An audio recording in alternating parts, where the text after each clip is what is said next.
I still remember exactly how the lights felt on my skin. Too bright, too hot.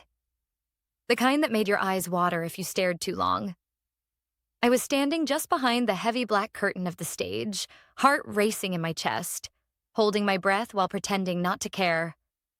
The company I had poured my soul into for 2 years, my late nights, my weekends, my ideas, was finally about to go public with our big win. And I was told to stay backstage. Because I was just the intern. The voice of our new CEO, Mason, rang out across the auditorium, slick and confident like it always was. Today marks a milestone. Our startup Nexora has reached a valuation of $45 million, thanks to the brilliant leadership of our team and the relentless innovation of our engineers. Applause erupted.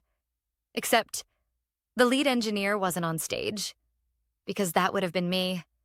And I wasn't even invited to sit in the front row.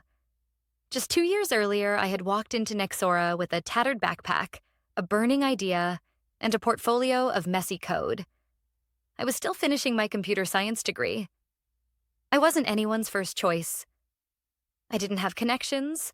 I didn't wear blazers or speak in buzzwords. But I knew what users wanted. I knew how to build a product that worked. And more importantly, I cared. Cared in the way only underdogs do, when they have nothing to lose and everything to prove. The app that launched Nexora into the spotlight? I designed the wireframes on a napkin at a sandwich shop. I wrote the first 10,000 lines of code alone in my bedroom, fueled by instant noodles and Spotify playlists called Don't Give Up Yet. And yet here I was, standing in the dark while Mason smiled for the cameras, saying things like, "Our breakthrough AI features were a team effort, and we've built something extraordinary together." Together. He hadn't even been hired until we were already in beta testing. He'd walked in 6 months ago, all charm and spreadsheets, shaking hands like he owned the place. The board loved him. He had vision, the kind that involved meetings and golf and buzzwords like scalability and monetization. He never asked me about the app's infrastructure. He never stayed late when servers crashed. He never once thanked me personally. But he did know how to take credit. When I approached him before the event to ask if I'd be on stage too, just for a moment, maybe to demo the app I wrote, he smiled without smiling. "Lizzie, you're so valuable to the team," he said. "But this event is about optics. Investors don't need to meet every coder behind the curtain." Every coder. Like I was just one of many. I wanted to say something. Anything.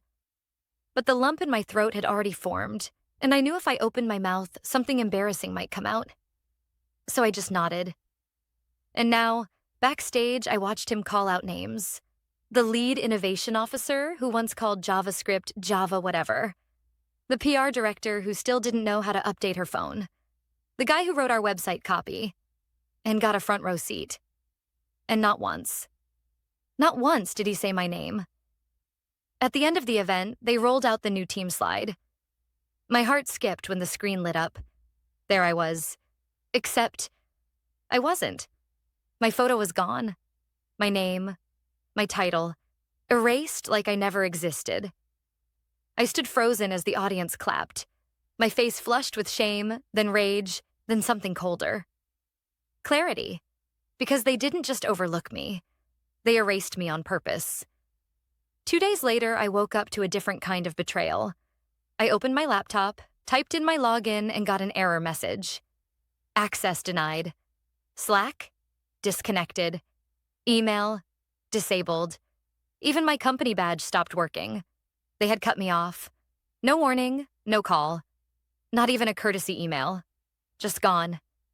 The same app they were now showcasing to investors, to press, to the world, was still running. Still branded as Nexora's crown jewel. But the version they had copied before cutting me out? It wasn't the final version. And it didn't contain the one thing they needed most. The heartbeat of the system. The real-time logic engine I had written from scratch. Because what they didn't know, what Mason never bothered to ask, was that the working code they kept was actually a placeholder. And the real engine? was still sitting in my private Git repository, waiting. As I stared at the lifeless login screen, I felt the panic that had started to rise melt into something else. A slow, deliberate smile. They had no idea what they had just done. Not yet. But they were about to find out. I spent the next few hours in silence. Not sad.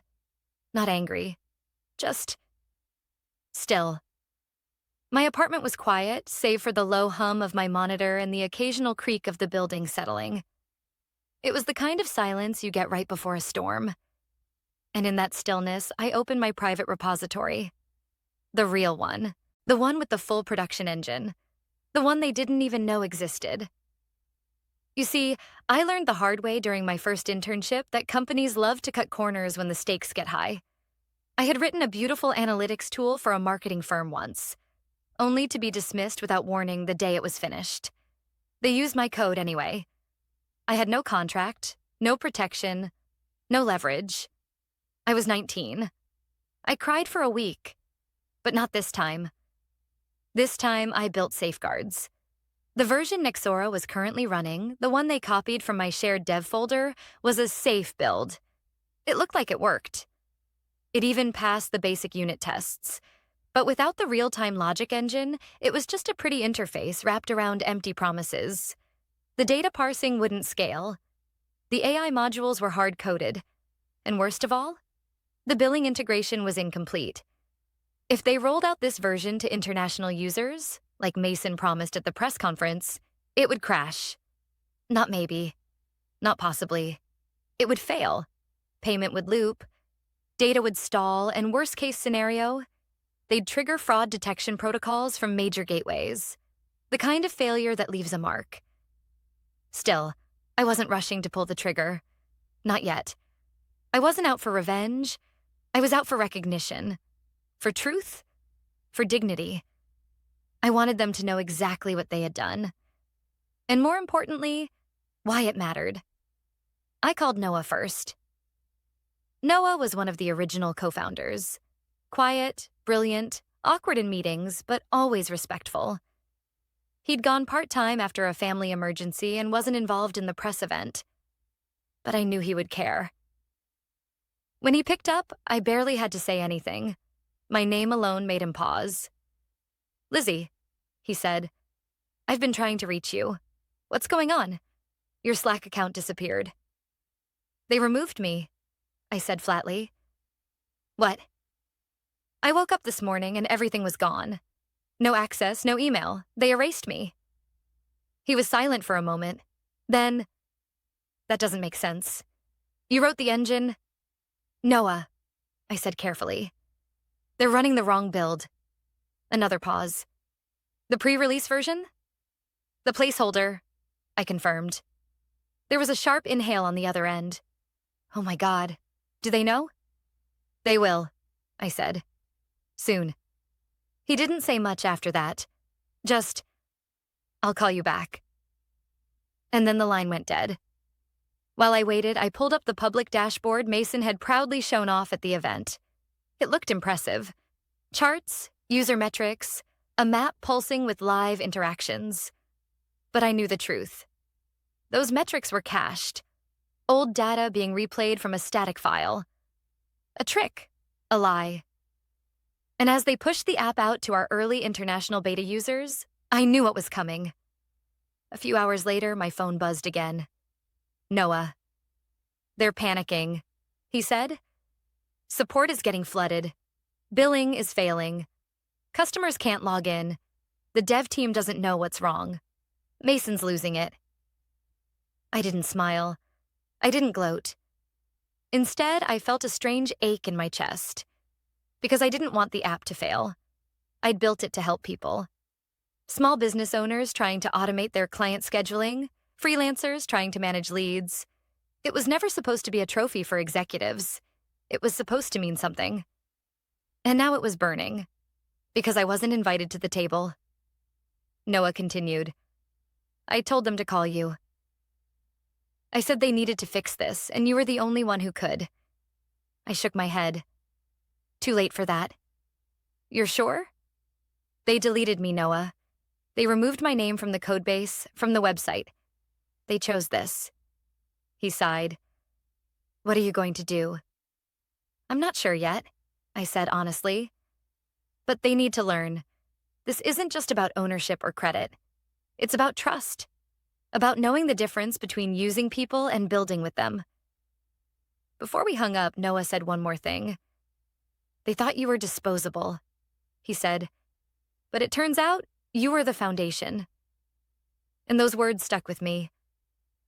That night, I received my first email from Mason since being removed. It wasn't an apology. It wasn't even direct. It came through the CTO, a guy I barely knew. Subject line, urgent build request. Please advise. Body. Hi, Lizzie. We're experiencing unexpected issues with the latest deployment. Would appreciate your insight on some legacy code integration. Are you available for a quick sync? Legacy code. They were already trying to reframe it, as if my engine was a ghost from the past instead of the core of everything they were showcasing. I didn't reply. I just watched the system status page flicker from operational to partial outage. And I knew. This was just the beginning. The next morning, the headlines started to trickle in. Not from the big outlets, yet, but from the tech blogs that watch startups like Nexora, like Hawks. Nexora's breakthrough app stumbles during global rollout. Payment failures, login glitches. What's going on at Nexora? Valuation high, functionality low. Is Nexora all talk? I sat at my kitchen table, scrolling through the articles with a calm I didn't entirely recognize. There was no joy in it, no schadenfreude. Just a quiet satisfaction that truth, for once, wasn't being buried. I poured coffee into my favorite mug. It said, "Trust me, I'm the dev." Ironic now. My inbox had ballooned overnight, from silence to chaos. Messages from junior developers I used to mentor, former interns, even a few members of marketing. They didn't know the whole story, but they knew something was wrong. They could feel the shift in the air. I didn't respond to any of them. Not yet. Instead, I opened the email from Nexora's CTO again. I stared at that line. Legacy code integration. And reread it slowly. They wanted access, not understanding. A solution, not a conversation. And certainly not accountability. But then something unexpected happened. My phone rang. Unknown number. I let it go to voicemail. It rang again. Same number. On the third call, I picked up. Lizzie, it's Michelle. From the board, I blinked. Michelle? I'm sorry to call directly, but Mason's been less than forthcoming with answers. I asked point blank about the app's architecture. He dodged. Then I saw your name was gone from the team page. I put two and two together. I stayed silent. I want to hear your side of the story, she added. So I told her. Not everything. Not yet, but enough. I explained the development path, the original architecture, the stripped-down placeholder version they'd copied. I explained how I'd built a layered permission system for the app's logic engine, and how that engine was never committed to the shared repo. I told her about the access denial, the erasure, the email calling my work legacy code. When I finished, Michelle exhaled. I had a feeling, she said. You're not the first brilliant mind I've seen pushed out by ego. But I promise you, you won't be the last to stand up and get your name back. I wanted to believe her. Are you calling on behalf of the board? I asked. No, she said. I'm calling because I'm tired of watching founders and CEOs pretend products fall from the sky. We invest in people, not just press conferences. That sentence hit deeper than I expected. Then she asked the question that changed everything. If we invited you to speak at an emergency stakeholder meeting, would you come? I hesitated. My gut screamed yes. My heart whispered no. I wasn't looking to grandstand. I wasn't interested in payback, not if it meant becoming like them. But I also knew this was a chance, maybe the only chance to set the record straight. On my terms. I'll consider it, I said finally, but only if I can speak freely. No PR edits, No slide decks. Just the truth. Michelle didn't pause. You'll have the floor. By the end of the day, I received an official calendar invite. Emergency shareholder briefing. App stability. Infrastructure and strategic oversight. It was scheduled for Friday, 3 days from now. 3 days. I spent the first night drafting notes. Not a speech, just a truth map. What I'd built, how it worked, why it mattered. I included diagrams, timelines, snippets of real commits with my GitHub signature. Everything time-stamped, documented, indisputable. On the second day, Mason finally reached out. A voicemail again. His voice, for the first time, didn't sound smug. It sounded strained. Lizzie, hey, look, I realize there have been some miscommunications.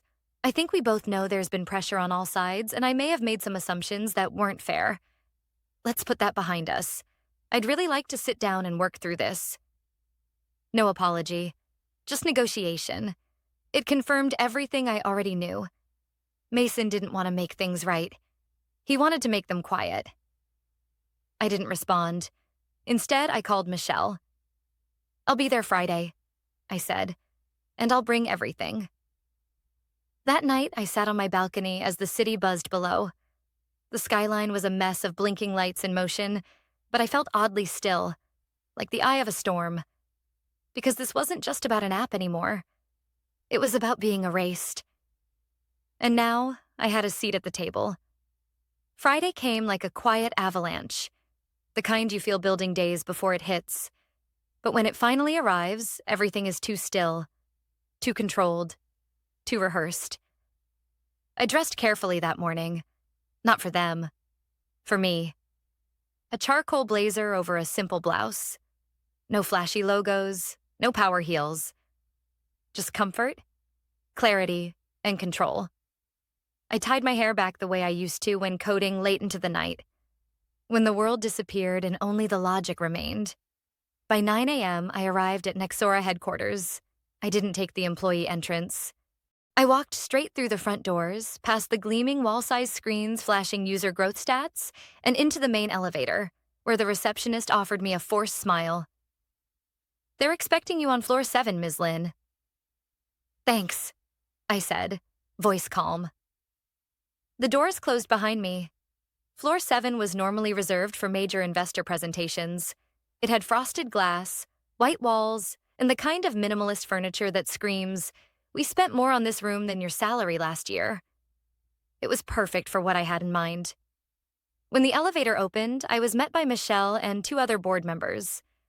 All 3 stood, greeted me formally, but their eyes held something different. Recognition. Not just of my presence, but of my importance. We shook hands. Inside the conference room, the table was already full. Mason was there, of course, sitting at the head with his usual overconfidence and a stack of papers he wouldn't read. The CTO sat to his left, expression tight. Legal counsel, a few investors, and a handful of senior engineers filled out the rest. There were laptops, coffees, nervous glances, but not a single smile. I sat across from Mason, didn't speak, didn't look away. Michelle opened the meeting. We're here today to clarify the origin, structure, and current integrity of the Nexora platform. Lizzie Lin has requested to present her contributions directly. She looked at me. Lizzie, you have the floor. I stood slowly, unzipping the slim black portfolio I'd brought with me. No slides, just facts. I'm not here for drama, I said, and I'm not here to rehash personal slights. I'm here to show you what's real. I passed around printed documents, diagrams, timestamps, Git commits, technical overviews. I had highlighted the logic engine that served as the app's core, complete with version histories and digital signatures that traced back to me. Then I pulled out a printed version of the internal codebase, the placeholder version Mason had launched with. I flipped to the billing integration module. This is the version Nexora deployed to its beta users during global rollout, I said, tapping the paper. This line here, it loops payment tokens without resolving the final transaction state. It's a sandbox loop, meant for testing. Mason's face started to shift. Here's the version I never uploaded to the main repo, I continued, sliding a second packet forward. Fully tested, PCI compliant, live token ready. It's housed in my private repository, which I can prove was built entirely on my own time and hardware outside of Nexora servers. I paused. Then I looked him dead in the eye. You never asked how it worked. You just assumed it would. The silence that followed was dense. Michelle leaned forward. Lizzie, to be clear, you're saying the app's core engine was never actually owned by the company? I'm saying the deployed version was incomplete, and the complete version, the one that works, is mine. Legal scribbled furiously. Mason finally spoke. This is absurd, he said, laughing hollowly. She was an intern, an hourly developer. I wasn't an intern. I cut in, voice sharp but steady. Not by title, not by contribution. And every employment agreement I signed gave me IP rights to self-built tools not submitted to Nexora's repository. I turned to the CTO. You knew. You saw the placeholder commit. You signed off anyway. He paled. Michelle raised a hand. Let's stay focused. Lizzie, can the stable engine be implemented today? Yes, I said, but not by accident, not by force, only by trust. And with a real agreement this time. Mason laughed again, but nobody followed. I sat down. The room stayed quiet for a long time. Finally, one of the investors spoke. So, what exactly do you want, Lizzie? I looked at him, clear-eyed.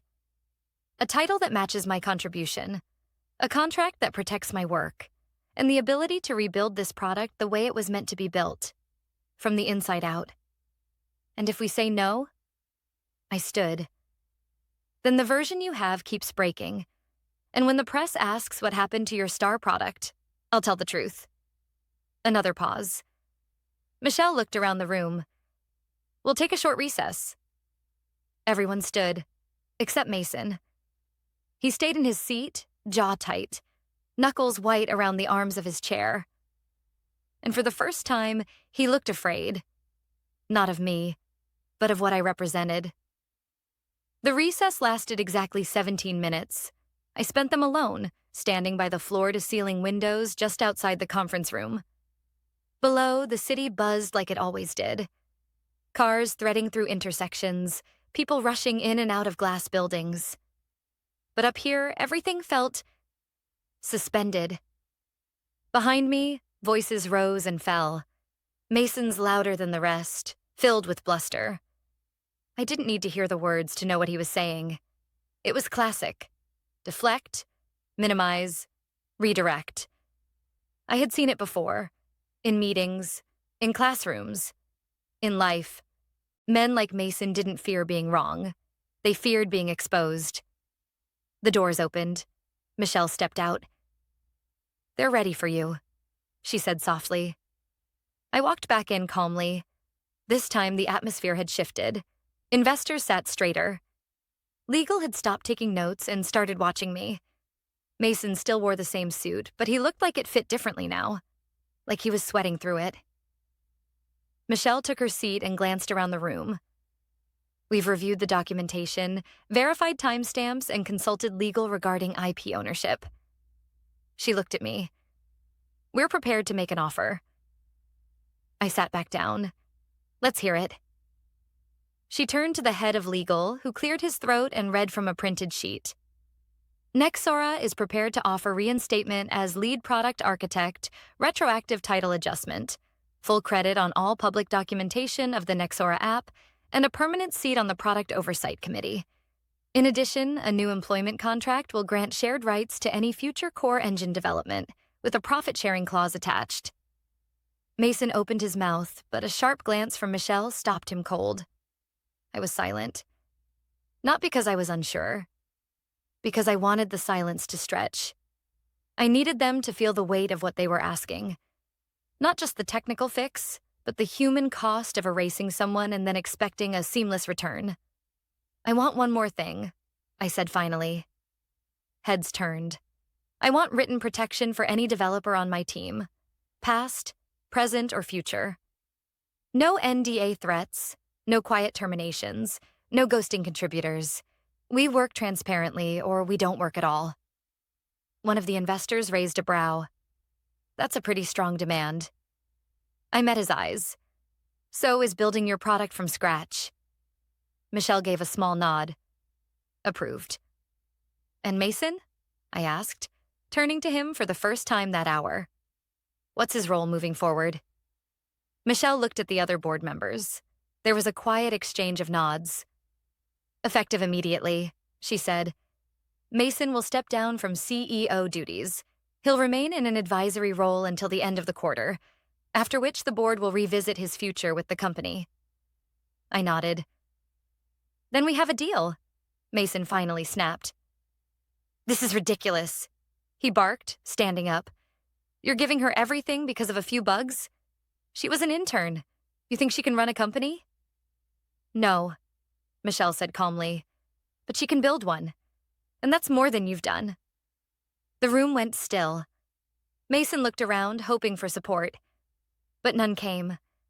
Then he looked at me. You'll regret this, he said under his breath. I stood slowly. No, Mason. You will. Because when you call someone just the intern, what you're really saying is, I can't recognize value unless it comes in a suit and tie. He left without another word. After the meeting, I returned to my apartment and collapsed into my desk chair. The silence was no longer heavy. It was liberating. I opened my inbox, flooded. Developers I'd worked with in the past, a few old professors, even tech reporters sniffing around the app's crash and mysterious architecture issues. I ignored the press. Instead, I opened a blank document titled New Foundations, Rebuilding the Nexora Core. This time, I wasn't doing it alone. The next week, I assembled a small team. People who had been pushed out quietly. Coders who never spoke up in meetings but always delivered. Designers who had ideas but were told they didn't match the brand. I brought them in. We started reviewing everything. Code, UX, scalability, the works. We restructured the logic engine, implemented real-time performance tracking, rebuilt the billing module with multilingual UI and full accessibility. We didn't just fix the broken pieces. We made them better. And this time, every contributor's name went into the credits. No exceptions. At the next all-hands meeting, I stood at the front of the room. No curtain, no backstage pass, no dimmed identity. I wasn't introduced as a genius or a hero. Just, this is Lizzie. She's the reason we're still standing. And that was enough. But I knew it wasn't over yet. Not entirely. Because legacies don't vanish with pink slips. They linger. And Mason? He wasn't finished. The quiet didn't last long. 2 weeks after the rebuild launched, Nexora was back in the headlines. This time for the right reasons. The new architecture was praised. The international rollout resumed without a glitch. Customer feedback surged with 5-star ratings, and investors exhaled. A few even called it a rare redemption arc in tech. But behind the headlines, something else was brewing. I started noticing it in small ways first. An error message that wasn't mine. A calendar meeting invite I never sent. Then one morning, I opened my personal laptop and found an attempt to reset my email password. 3 times. It wasn't random. It was targeted. I knew who it was before I even asked. Mason. He still had contacts inside. Loyalists. People who didn't care what he'd done. Only what he represented. Money, status, power.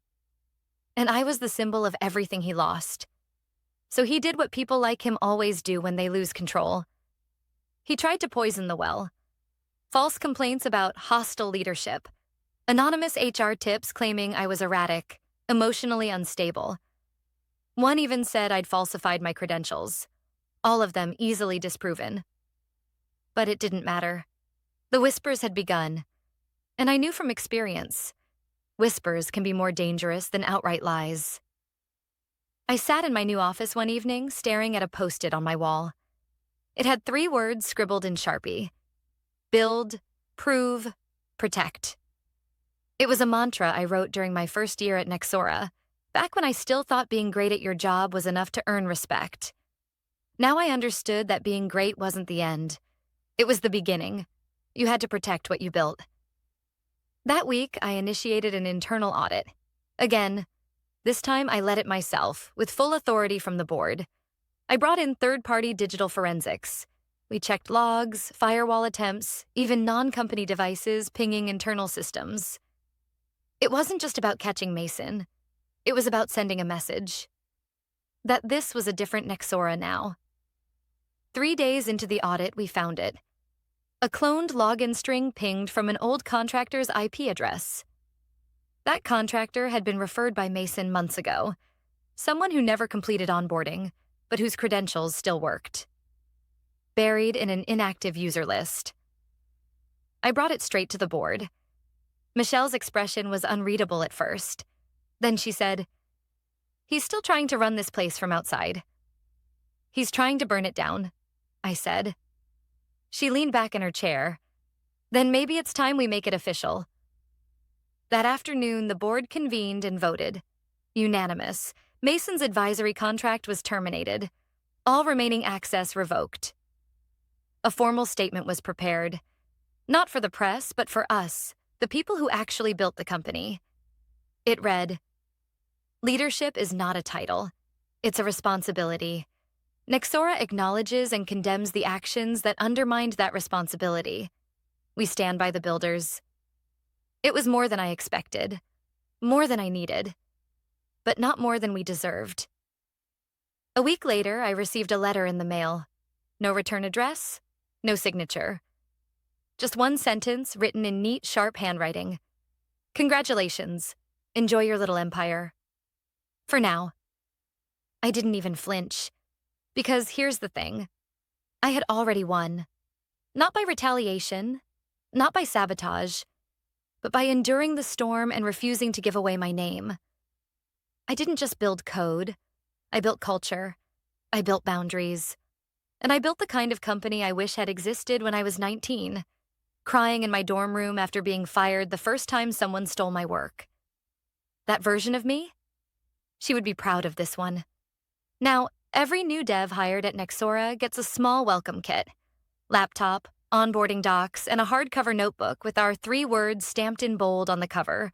Build, prove, protect. And inside, the very first page reads, "Your ideas matter. You matter. Never let anyone convince you otherwise." Some ask if it's overkill. A bit dramatic. Too sentimental for tech.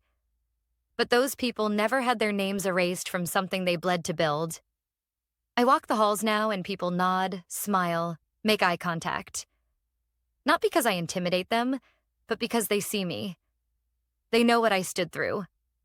And what I stood for. And that, more than any press release, any payout, any shiny new office chair, is what I'll carry forward. Not just as Lizzie the architect. Not even as Lizzie the leader. But as Lizzie, the girl who stayed quiet once. And then rewrote the story.